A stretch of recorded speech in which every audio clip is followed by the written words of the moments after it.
Hey, by the way, fellas, just a little thing for this part. I didn't know my mic had this little static, so for the entire video, there's just going to be a little bit of annoying static in the background, and yeah, I'm too lazy to re-record it, so yeah. Hey, fellas, welcome back to another video.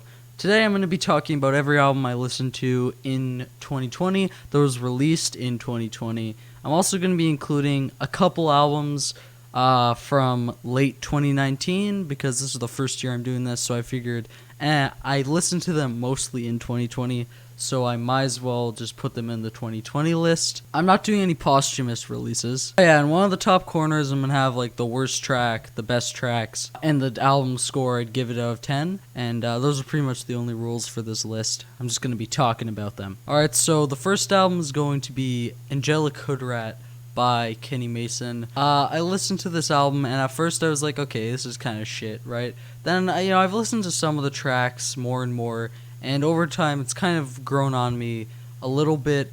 I do like a lot of the tracks where he's just rapping. Those songs generally tend to be pretty good.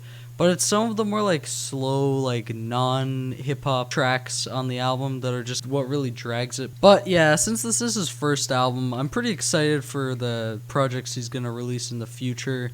And I think he could definitely get a pretty good album if he just, cut out a lot of like the singing, like sort of like slow tracks that are like more like rock, I guess. But yeah, besides that, this is mainly just a trap, kind of like rock, as like the genres for the album. Pretty good flows overall. And even some of the singing is still pretty good. Alright, so the next one's going to be Unlocked by Denzel Curry and Kenny Beats. I put out a review of that earlier this year, but I guess I'll just, surmount the review.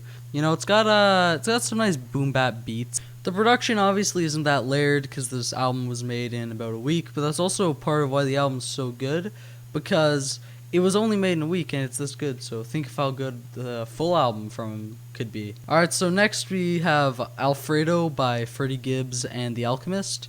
This album, see, the thing is, my main complaint with the album, I guess I'll start out with that, is that a lot of the piano instrumentals, they just sound very similar, and Freddie Gibbs' rapping doesn't really make them like sound very like distinct. So a lot of the songs, it's like, okay, why am I going to listen to that song when I could just listen to a song with the same beat that's going to be a little bit better? Because not all of them are the same quality. That's really the main issue I have with the album, is some of them just have kind of like boring, generic, I guess, like beats for this type of rap.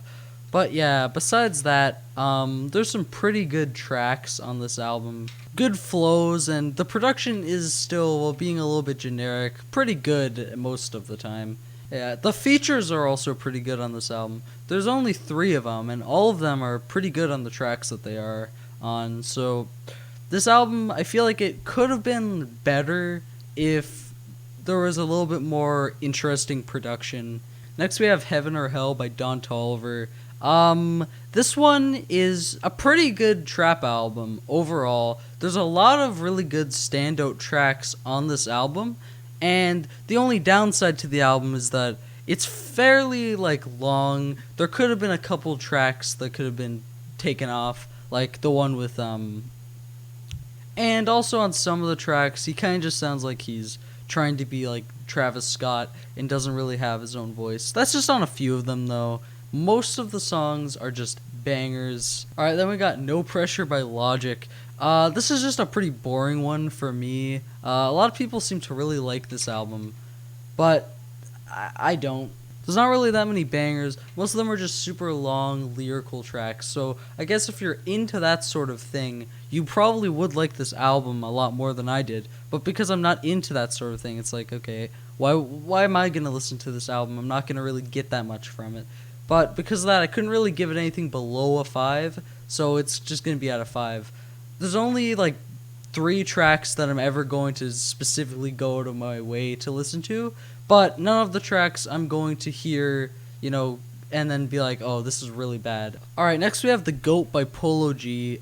This has a lot of the same issues that Alfredo had, where a lot of the instrumentals sound very similar, except this is taken to a new level where even on some of the songs, the production itself is bad. Like, the vocals are not mixed properly, the beat is not mixed properly. On this album, unlike on Alfredo, this album is like fairly long, right, in comparison. So there's a lot of tracks that have basically the same instrumental, and since Polo G's vocal performance doesn't really change that much between them, it can't really save them from just sounding very samey.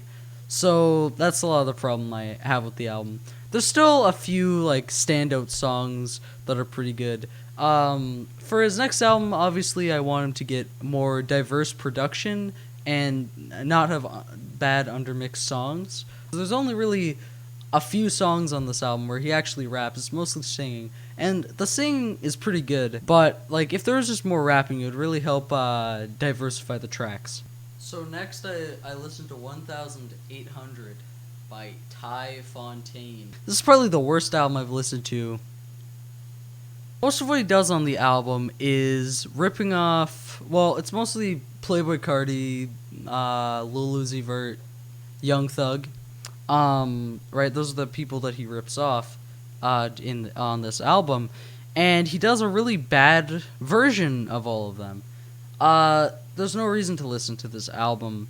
Alright, so I listened to As Good as Dead by City Morgue, and this album, now, most of the tracks on this album, if you take them out of context, are bangers, but again, runs into the problem where a lot of them do sound kind of similar.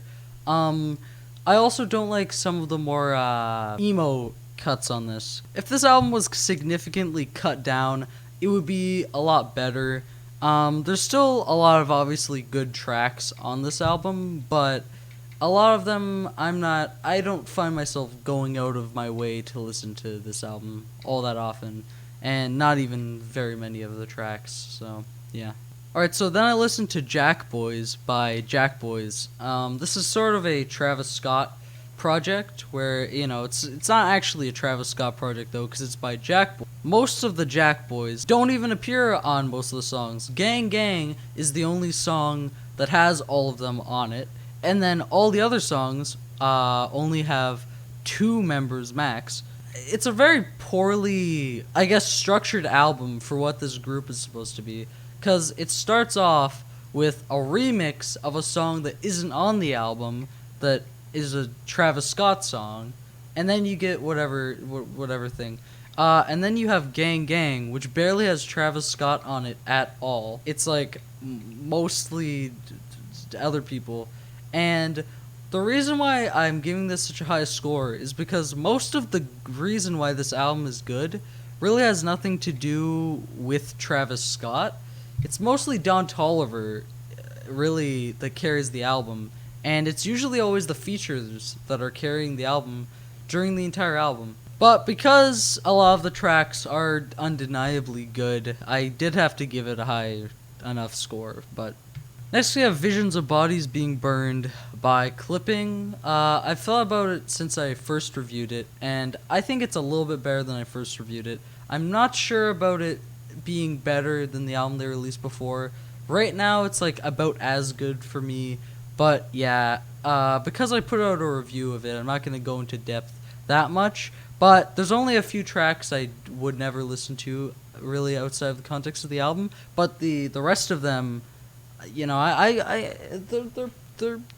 they're pretty good tracks. A lot of bangers and zingers and just great moments on this album, definitely. Enlacing got Song of the Year. Alright, so that's going to be it for the first episode. The next one should come out in less than a week, but I thought I wouldn't want to necessarily... I think it would take too long for me to edit, and I don't want to edit such a long video, so I'm just going to release 2 parts, and yeah, the next one should come out in a week. Yeah.